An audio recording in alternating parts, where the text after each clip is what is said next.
এক লোক বাড়িতে এসে তার ভাবিকে উড়াধরা পিটানো শুরু করেছে। লোকটার পিটুনি খেয়ে তার ভাবি জোরে জোরে চিৎকার চেঁচামেচি শুরু করে দিল।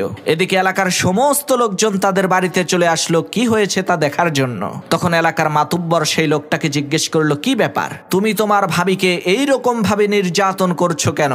তখন সেই লোকটা বলল, মাতবর সাহেব আর বইলেন না, আমার ভাবির চরিত্র মোটেও ভালো না।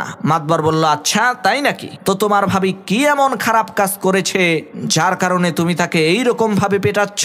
তখন সেই লোকটা বলল, মাতবর সাহেব কি বলবো দুঃখের কথা, আমাদের এই এলাকার যাকে আমি জিজ্ঞেস করি, কি ভাই মোবাইলে কার সাথে কথা বলেন, আজব ব্যাপার, সবাই বলে তোমার ভাবির সাথে কথা বলি। তাহলে মাতবর সাহেব আপনিই বলেন আমার ভাবির চরিত্র কত খারাপ, সে এলাকার সমস্ত পরপুরুষের সাথে মোবাইলে কথা বলে। তখন মাতবর বলল, আরে বেয়াকুব, আসলে বিষয়টা এইরকম না।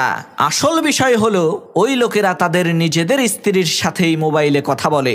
এলাকার লোকজন যেহেতু সম্পর্কে তোমার ভাই হয়, তাহলে তাদের স্ত্রীরা সবাই তো তোমার ভাবি হয়, এ কারণেই সবাই বলে তোমার ভাবির সাথে কথা বলছে।